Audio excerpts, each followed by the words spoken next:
Welcome to True Wellness with Dr. D, the podcast where we explore what it takes to live with vitality, balance, and purpose. I am Dr. D, and each week I'll bring you powerful tools, inspiring stories, and expert insights to help you thrive in every area of your life. From health and wellness to mindset and navigating life's challenges, this podcast is your guide to creating a life of true well-being. Be sure to check the show notes and grab your free copy of the True Wellness Checklist so you can get started on your journey to true wellness right away. Now, let's get started. Do you feel like your hormones have been hijacked? I bet it's because they have been. Welcome back to the Hormone Reset series. I'm Dr. D, and we are in series session number 2 today. And today's truth is going to shift your entire perspective. The real hormone hackers, what's disrupting your balance? That's where we're going. Because here's the reality. I mean, if you're gaining weight, you're exhausted, you're snapping at your partner, you're wide awake at 3 a.m., it might look like a hormone issue. But hormones, they're just the messenger, not the actual root problem.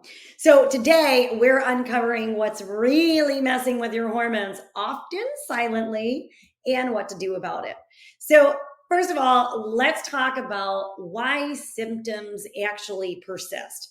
You've likely been told your symptoms are just part of aging. Maybe you've tried supplements for estrogen, or you've tried hormone replacement therapy, or you've tried calorie tracking, more cardio, just trying to push through and waiting for it to end, but none of it sticks. Here's why. Your hormones are responders. They don't act in a vacuum, okay? They react to what's actually happening in and around them. So like stress, toxins, blood sugar, nutrient status, gut health, inflammation, all of those things play a role. So if you're only balancing hormones without actually fixing what's disrupting them, you're kind of like a dog chasing its tail. So I want to walk through with you today 4 of the biggest hidden disruptors that I see every day with women in my practice in midlife. So number 1 is that blood sugar chaos. Let's start with this because no one's talking about this enough. Blood sugar instability is a really big deal. Even if you're not diabetic, even if your fasting glucose numbers are normal. You know, there was a study in 2021 published in Cell Metabolism, and it showed that even quote unquote healthy individuals had massive variability in their blood sugar response, depending on their stress, their sleep, and the composition of their meals. And you guys, a lot of people say, well, hey, my A1C came out normal on the blood work. And what is that A1C?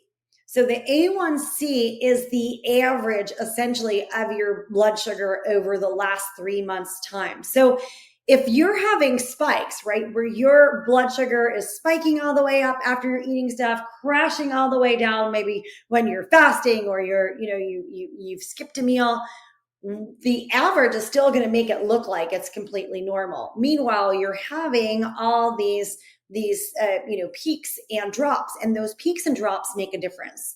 So blood sugar swings, what do? They spike your insulin, okay, and insulin has you start to store fat. They trigger inflammation. They disrupt your ovulation. They increase your testosterone. Those of you who are complaining about chin hair or acne, for women who are menstruating, it worsens PMS. If you're perimenopausal, it worsens perimenopausal symptoms. So symptoms that you might look for if you're having some blood sugar problems. So maybe mid-morning or mid-afternoon crashes, if that's happening to you, that means there's some blood sugar instability that's happening. Intense sugar cravings where you're like, oh my God, I just need something sweet. Maybe anxiety or irritability when you're hungry. We call it hangry in my family, or even just waking at night. or if you start storing fat around that belly area.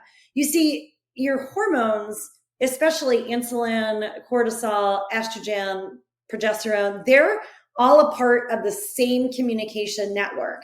And so if you're eating clean, but you're still drinking coffee on an empty stomach, having, low protein breakfast, like you're grabbing a bagel or you're grabbing a piece of toast or you're just having avocado toast, or you're snacking on fruit all day or crackers or, protein bars, something like that, you might unknowingly be telling your hormones to stay in chaos. I know that's not what you want to do, but that's what might be happening for you. So here's what I want you to do.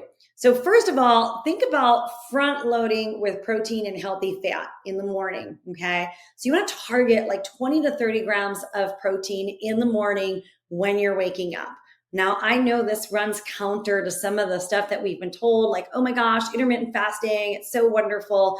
And I've got to tell you that intermittent fasting for perimenopausal, menopausal women can backfire, okay? So I want you to, having a regular eating schedule is very helpful. Can you have longer periods of time without food? Absolutely. But let's not lose that morning meal at this time in your life. Okay. And bear with me. We have a lot of clients who come into my practice and they've been doing intermittent fasting because they saw it on the internet. It's really great. And I'm not saying that it's not beneficial, but if you are a perimenopausal, menopausal woman, it's going to do things you might not want it to do. You may find yourself actually storing fat versus losing fat. So we want to manage that. You also want to stabilize your meals. You want your meal to last 4 or 5 hours without having crashes. You want to have that regular schedule so you're not like in the space where you're snacking all day long. Okay. And I would avoid having what I call naked carbs. You want your carbohydrates are not bad, you guys. A piece of fruit is not bad. Okay. Real whole grains is not bad, but you want to pair those things. You want to make sure that you've got fiber, you've got fat, and you've got protein. That's important. And then within that, like when you finish your meal, go out for a walk. Just even if it's just for a few minutes, or walk around your office, take a lap around the office if you're at work, walking for 10 minutes, right? Just 10 minutes after your meal will help to lower that glucose spike. So see where you can get that in. If you can't walk, maybe you're in an office where you can't move around or something like that, maybe do a couple squats, right? Do something to actually get all of that used up and reduce that spike, okay? Now, next, we have to talk about your stress response. This goes without saying. Sometimes I feel like a broken record, but it's so important. And don't get me wrong. I've got stress in my life too, just as every human being does. It is part of life, but we have to manage the way that we respond to stress. Now, I know many of you listening are high achieving, high powered women. I get it. And, cortisol gets a bad rap, but it's not the villain. That's the truth. It is your built-in survival hormone. It's the hormone that wakes you up. It's the hormone that regulates your inflammation. It's the one that supports your energy, keeps your brain alert. But when stress becomes chronic, the cortisol rhythm gets distorted. So instead of high in the morning, low at night, which is what you want, you end up getting, flatline in the morning. So you're exhausted, and then high at night so that you're wired and tired. So that means you're exhausted in the morning, your brain is racing at night, you're having sugar and caffeine cravings, and there's no resilience to stress. So this leads to unstable cycles, early perimenopause. I mean, there was a study in 2018 in the Journal of Endocrinology that found that cortisol rhythm dysregulation is directly linked to menstrual dysregulation, right? Menstrual irregularity. So poor ovulation and even lower estrogen production over time. Stay with us. We'll be right back. Hey, this is Dr. D. I just wanted to remind you that you can get started on your true wellness journey. Go ahead and check the show notes and grab a link to the True Wellness Checklist. Now, let's get back to the episode. So I really want to emphasize this because stress isn't just mental. It can be things like overeating. It can be things like undereating. It could be like over exercising. It can be toxin exposure, blood sugar crashes, emotional repression, right? Like burying those emotions. It could be perfectionism. It can be people pleasing. Anybody dealing with these? I'm sure. So your body doesn't separate the emotional, the physical, and the nutritional stress. In fact, it responds to all stress in the same way. So what do? Okay, here's what I want you to do. Number one, begin the day with light and breath. And I don't mean your cell phone. I mean like get outside, get that sunlight, that first morning sunlight into your eyes. If you can even get on the ground barefoot first thing in the morning, it will do wonders for you. Leave your phone aside. Do not touch that thing for as long as you don't have to in the morning. I want you to eat within 60 to 90 minutes of waking up. Don't do this thing where you're going 3, 4, 5 hours in the morning without eating. Your cortisol is already coming up because it's supposed to in the morning. But then if it feels like you're starving yourself, what happens? That cortisol then continues to rise. You want your body to feel safe. And the other thing I want you to do is create what I call the cortisol curfew. That's right. You have a cortisol curfew at night. No news. It is not the time to scroll Facebook, Telegram, whatever. You guys, I can tell you, I've gotten stuck myself in this Telegram loop. It's like, well, I don't read the newspaper. I don't do this, but I do look at certain channels on Telegram, right? But man, doing it at night before you go to bed, it doesn't bring you to that space of calm and ease. And you guys, it could be work that you're doing at night. It could be watching violent movies, whatever it is. Just have no screens after 8. Maybe get back to that good old book reading or meditation before you're going to bed. Now, the next thing that I highly recommend is doing 5 minutes of breathing.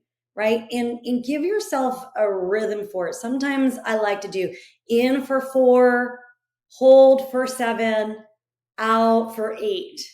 In for 4, hold for 7, out for 8. That is especially helpful when you're feeling frazzled, when you're feeling overwhelmed, when you need to bring your body back into that regulated state. And this is the other one that most people don't want to hear, especially if the hormone imbalances are leading to extra weight gain and such.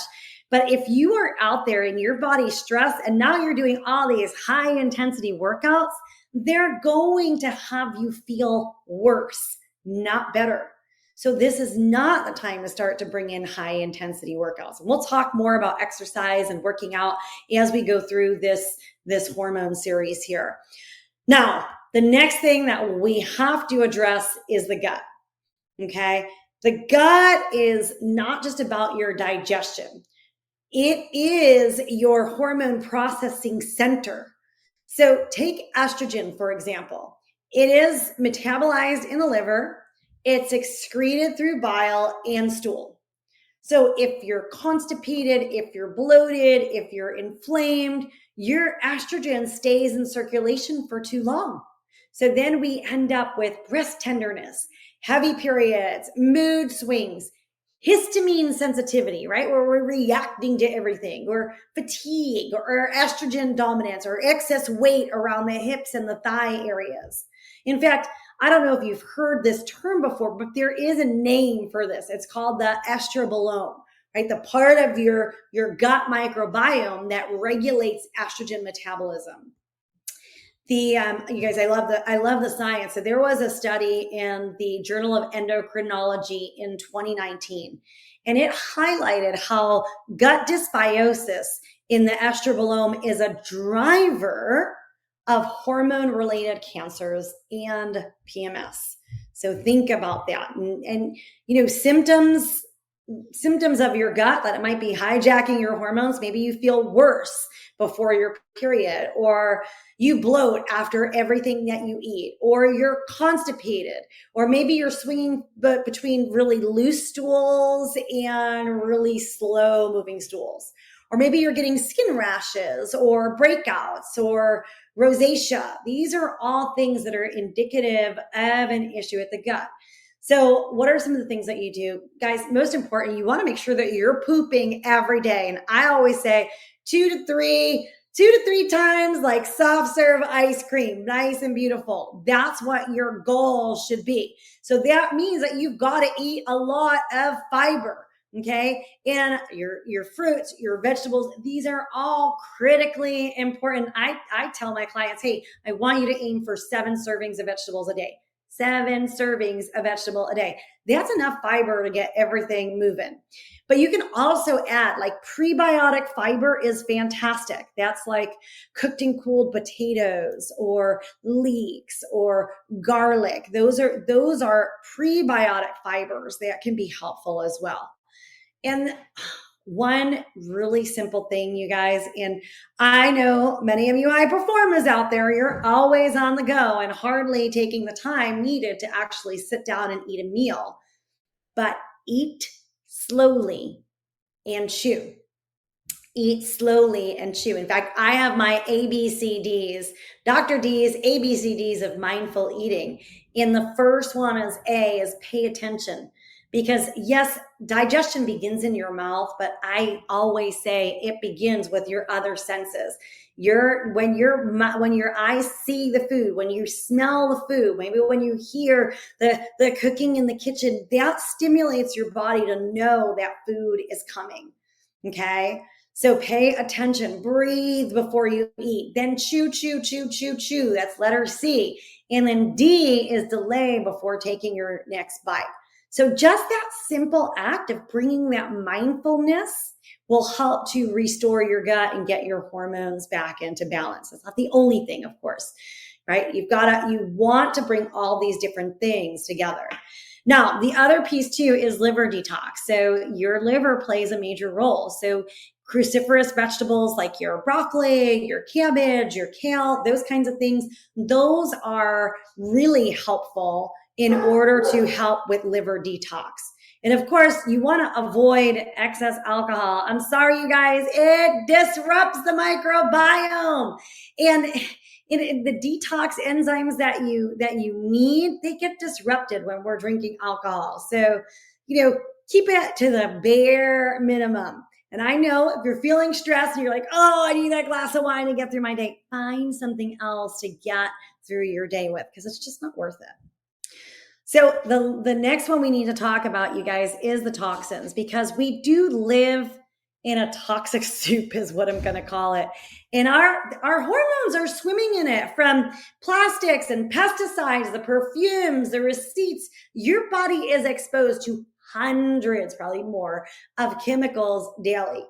And these chemicals, they mimic and they block natural hormone signaling. So the environmental working group actually found that the average woman uses 12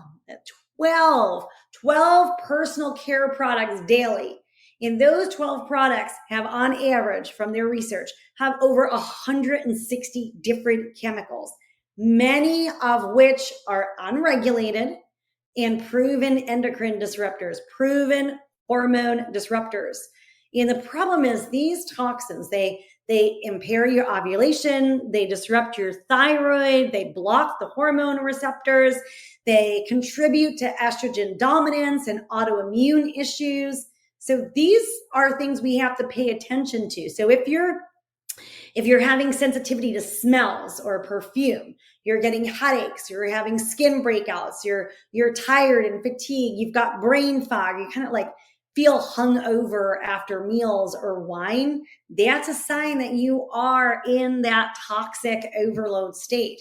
So what I want you to do is start to swap one product per week, right? Do what's comfortable for you. Take baby steps if you need to. Just find the non-toxic version of that product. Get rid of the perfume, you guys. Just get rid of the perfume. Use essential oils, good, clean essential oils. But anything that has fragrance on it, from your perfume itself to your soap, your shampoo, your conditioner, that you want to get rid of. Ditch it, okay? And use a water filter. Yes, even for your shower, use a water filter, especially for your shower, right? You're stepping into this box. You're closing the door. You're turning the temperature up. You got all the steam. Your pores are wide open. You are taking all of that in, including, yes, the chlorine from the water itself. So you want to filter that water. And please stop heating food in plastic. If you're, number one, get rid of the microwave, right? Just get rid of the microwave. It changes the molecular composition of your food, right? That's how it actually heats the food. Get rid of it. But stop heating up your food in plastic, because that is another big source of endocrine disruption. And one of the things I love for my clients to do also is dry brush, right? Get a dry brush, get that lymphatic system moving, or sweat, right? Sweat from working out or from sauna. That helps the lymphatic system get those toxins out. I like to just bounce, right? Like just bounce. If you got a rebounder, like one of those little mini trampolines, do that. But get your body moving. Your cardiovascular system's got your heart to pump everything through. Your digestive system has peristalsis, but your lymphatic system actually relies on your movement and such to actually get things moving. So that's a big one, you guys. So here's what I want you to remember. Your hormones don't malfunction out of nowhere, okay? They're actually responding to inputs. Your body's so smart. So if you want better hormone balance, you don't just take something or balance your estrogen. You have to work upstream. You've got to remove the noise to actually calm the chaos. And most women, they don't have a hormone problem. What they have is a blood sugar issue, a cortisol issue, a gut issue, a toxin issue. Okay. And that is showing up as hormonal issues. So the best part of this, though, seriously, the best part is it is fixable. Not overnight, I know, but through rhythm, through realignment, and returning to how your body was designed to function. So if you found yourself nodding along today, this is your invitation to stop guessing and start tuning in to your body. And of course, reach out to me. Let me know what hijacker hit home for you. I read every message. You can message me at Danielle@southbaywellness.com. And you guys, next week, we are digging even deeper into the hormone equation. We're going to talk about why diets, detoxes, and doctors aren't fixing the hormones. And we're going to break down why most plans, backfire in midlife and what actually will work for your unique biology. So your healing isn't just about willpower, ladies. It's about the right map. It's about a body-led approach where you're paying attention to your body's own cues and signals as feedback, not shutting them down. So let's keep going. You're doing this, and I will go ahead and see you next week. This is Dr. D reminding you to tune into your body, connect with what matters, and embrace the journey to true wellness. If you enjoyed today's episode, be sure to subscribe, leave a review, and share it with someone who's ready to redefine their health. Be sure to grab a copy of the True Wellness Checklist right in the show notes. Let's keep redefining wellness and empowering change together. See you for the next episode.